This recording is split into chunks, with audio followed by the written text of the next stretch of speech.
Greetings, ladies and gentlemen, and welcome to this news hour with the news. I'm Shifar Aulako, and do stay with us. Prime Minister Abiy Ahmed and his delegation held bilateral discussions with the delegation of Kenyan President William Ruto. During their discussion, the two leaders agreed to bolster collaboration between Ethiopia and Kenya.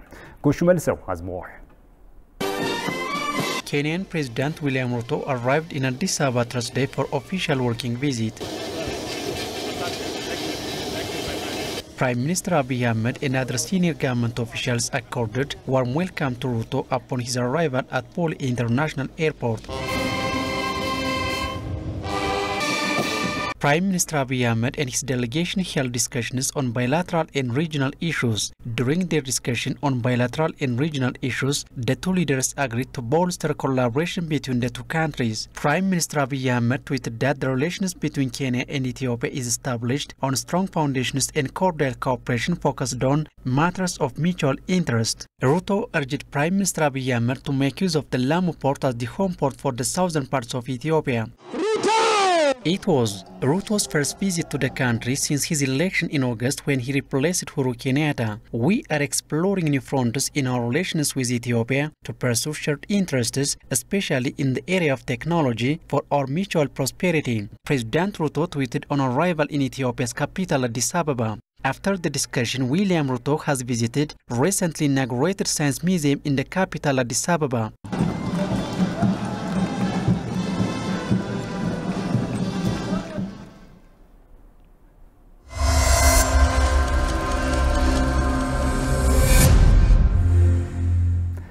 And now let's turn our attention to trending stories over the past 24 hours. And I'm joined by my colleague Tigist Sarnisa, and she's going to tell us some of her observations. Tigist, thank you so much for joining me. Thanks for having me. Now, Ethiopia and Kenya have agreed to bolster their bilateral ties, as we covered in the news. So what have you observed in this regard?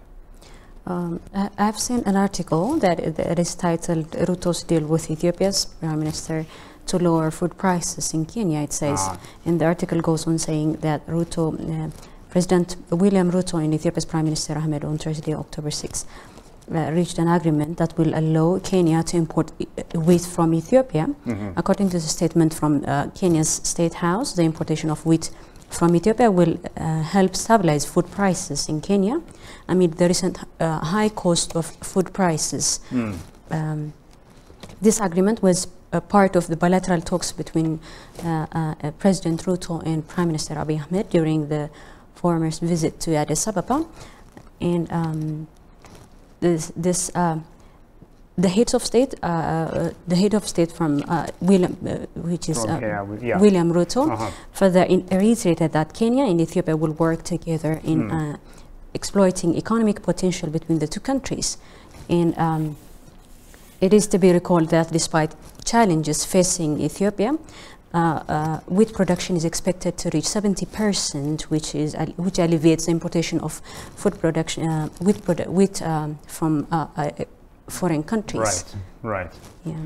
Yeah. So definitely, this is going to give a boost to the bilateral ties between Ethiopia and Kenya, right? The visit. Yeah, of course. Yes. Okay. And here we have a video about what experience he had, President William Ruto have had, so we can listen to the video. All right, we'll be right back.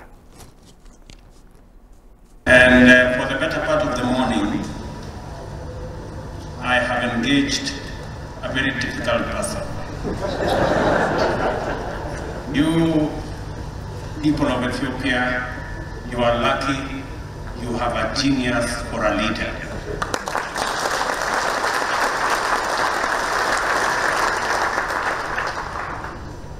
I know I try, I am good, but he is better.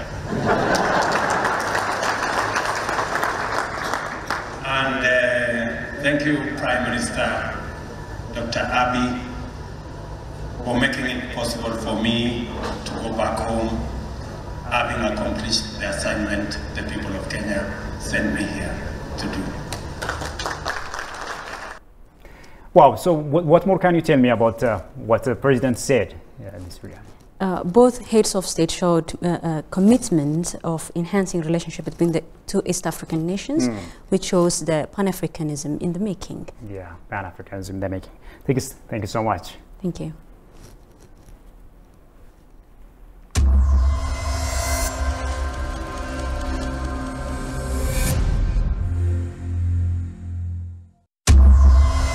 Prime Minister and Minister of Foreign Affairs of Ethiopia, Demeke Mekonnen, met with Dr. Seth Berkley, CEO of Gavi, the Vaccine Alliance, to discuss the partnership between Ethiopia and Gavi. The Deputy Prime Minister and Foreign Minister reiterated Ethiopia's unwavering commitment and its efforts for the realization of the strategic plan from 2021 to 2025, which aims for a zero-dose immunization program to bring benefit to every child. The zero-dose children immunization program will help to ensure a healthy and decent life for children and protect people's health by increasing equitable and sustainable use of vaccine. Seth Berkley appreciated the more than 20 years of relationship between Gavi and Ethiopia, further expressing his hope that the agenda of the two sides would stay a constant priority for the government. Also present at the meeting, Leah Tadessa, Ethiopia's Minister of Health, reiterated the strong partnership that exists between Ethiopia and Gavi in fighting infectious diseases and reducing further child mortality in the Horn of Africa. Moving on, a lifelong activist, educator and historian says the war raging in the northern part of Ethiopia is supported by the CIA and its proxies in the UN. The CIA and its allies have trading partners all over the world, but the Horn, Thomas Mountain says, remains a strategic interest with choke points. He went on to say that the TPLF is a proxy of CIA, with its past smeared by contacts and secrets with the CIA. Have a listen to this. When I say that TPLF is a proxy of the CIA, really the former head of the TPLF, a guy named Meles Zenawi, was recruited by the CIA by an operative named Gail Smith in 1980. We know this because Gail Smith came to Meles Zenawi's eulogy in Addis Ababa when he passed in 2012 and said, I've been a close friend of Meles Zenawi's for over 30 years. So back, at least by 1980, she was sent by the CIA to Sudan in 1978, and her job was to make contacts and try to recruit people and promote them to be leadership of this ragtag guerrilla bunch of Marxist, Leninist, Enver Hoxhaite supporters called the Tigray People's Liberation Front. He also accuses the UN of channeling tons of food aid, not to the needy in Tigray, but the TPLF in order to support the latter's war efforts. Listen to this.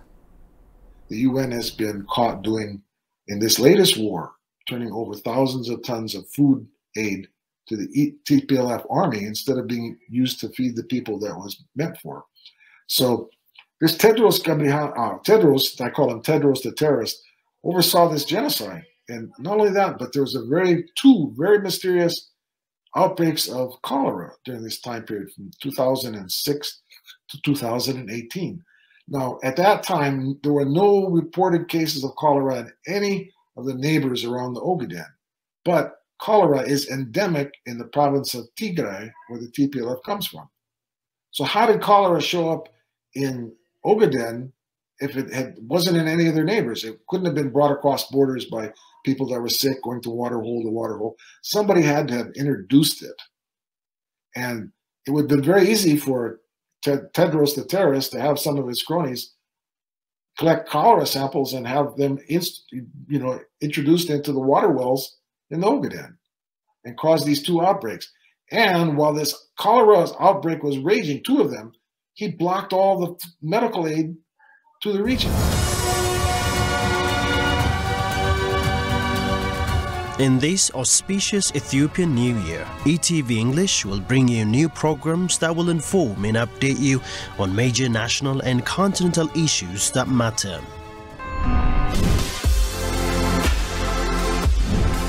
sit tight and remain alert as we are bringing you new programs entitled Diplomatic Insights and Explore Ethiopia. Stay tuned for more from ETV English, your new voice of diversity and renaissance. Welcome back. Now, with the West still swamped in its strategic interest in the Horn of Africa, some Europeans have come out boldly to condemn the speed with which the West is advancing its interests.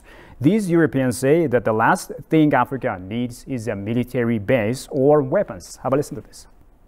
I don't think you'd have to be a genius to know that the last thing the Horn of Africa needs is more foreign military bases, more weapons and more European meddling. What we call our strategic relationship isn't about human flourishing, it's about the EU's ambitions as a superpower. There's now a new great game in the Horn of Africa. Greater and lesser powers are pockmarking the place with military bases. France, the US, China, Germany, Japan, Italy, Saudi Arabia all have a presence in the tiny area of Djibouti alone. Mercenaries are swarming in from all quarters. The entire region is being militarised. War is in the air. And what about the people facing climate and food insecurity? None of this benefits them. We talk about instability, but we only make it worse. We flood the place with weapons, hand over the profits to European arms companies and charge the bill to our citizens. And then with the carnage, we go back in and we do it all again. It's a racket. Strategic relationship, it's one thing after another, isn't it? Really, it's the same as it ever was. And all I can say is, God save Africa from Europeans offering help.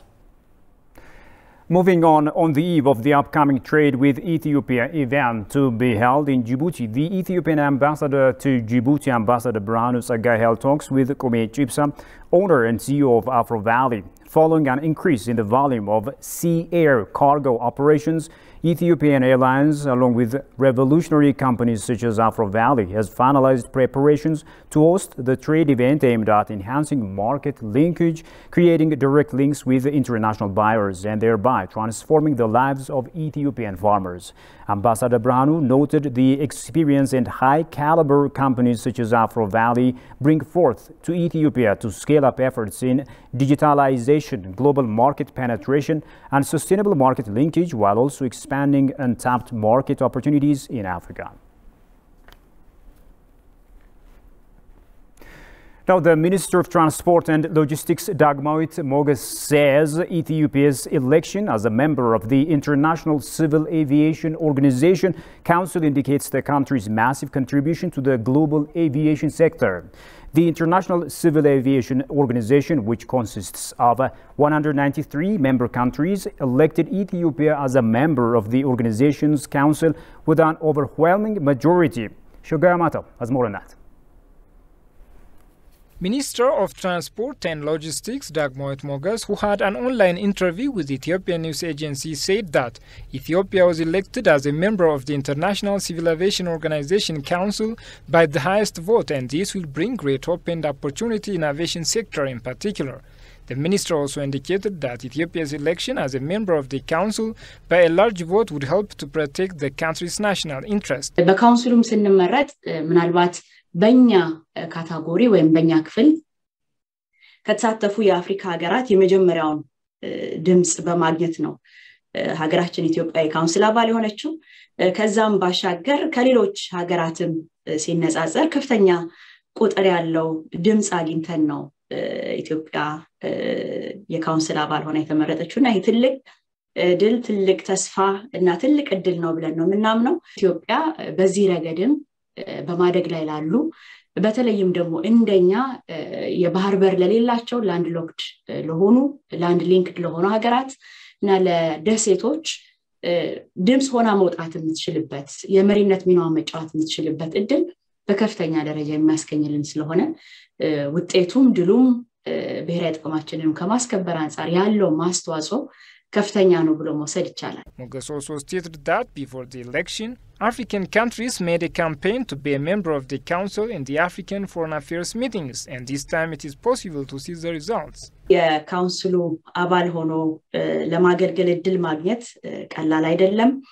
በጣም ብዙ ውይይቶች ምክክሮች ለመመረጥም የተለያዩ ቅስቀሳዎች ሲደረጉበት የነበረ እንደ አፍሪካም በተለይ ቀደም ብሎ በነበረው የውጭ ጉዳይ ሚኒስትሮች የጋራ ስብሰባ እያንዳንዱን ሪጅን ወይም ክፍለ አህጉር የሚወክል ሀገር ተለይቶ የጋራ መግባባት ተደርሶበት ነበር ያንን እንደ አፍሪካ ለማስጠበቅ የተደረገው ጥረት እጅግ በጣም ይበል የሚያሰኝ በውጤትም የከፈለ በተለይም ደግሞ ያገኘነው ድምጽ የሚያሳየው ዓለም ለኢትዮጵያ የአቪዬሽን ዘርፍ የሰጠው ዕውቅና በምን ደረጃ ላይ እንዳለ ያየንበት ያለብንንም ኃላፊነት የመሳተፍ ብቻ ሳይሆን ለአቪዬሽን ዘርፉ መስጠት እንዳለብን በግልጽ ያሳየ ዓለም እንደሚጠብቀንም እንደሚደግፈንም ያረጋግጥንበት ትልቅ መድረክ ነበረ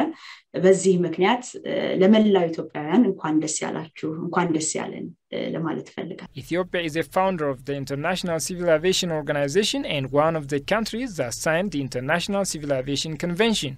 It is to be recalled that Ethiopia previously served as a member of the organization's council for 2 consecutive terms from 2001 to 2006.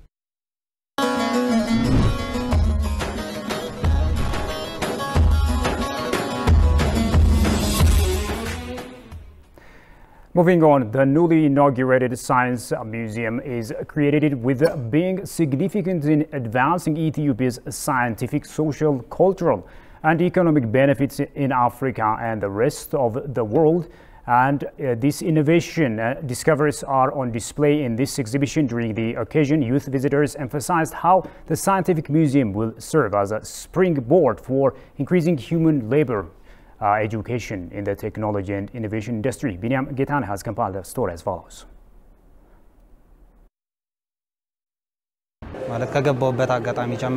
I had no idea the Science Museum would look like this way when I first walked in. For instance, the technologies that I have seen here, such as those of the INSA and Ethio Telecom, can clearly show me that our nation has been progressing in the field of technology. I have so far only seen all these technologies in the developed world outside of Ethiopia. And in my opinion, this is a fantastic accomplishment for Ethiopia that gives us reason for optimism in this area. They have demonstrated a variety of features for us. For instance, we have learned how to use the present artificial intelligence. As you can see, we also understand how to manage the transportation system in the meantime. After locating the congested area, passing other vehicles on some other free highways may be helpful. I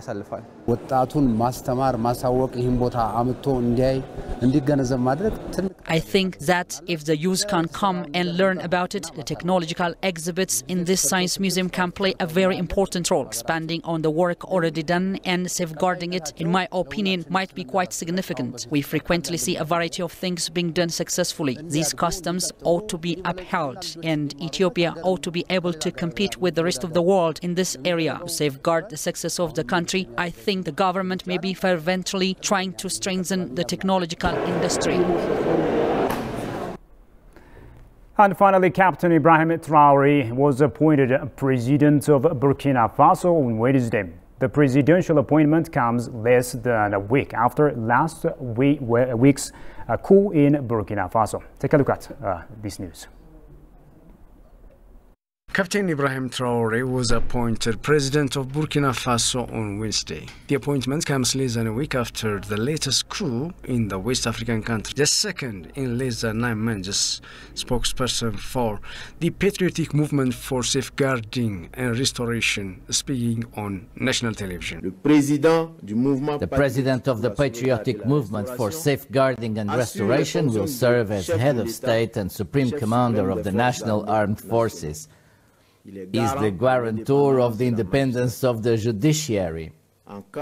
If the president is unable to act, his powers are exercised by the first vice president and, if necessary, by the second vice president. Burkina Faso plunged into turmoil last weekend when Lieutenant Colonel Paul Henry Sandaogo Damibi, who had seized power in January, was toppled by newly merged rival Ibrahim Traore, who headed a faction of disgruntled junior officers.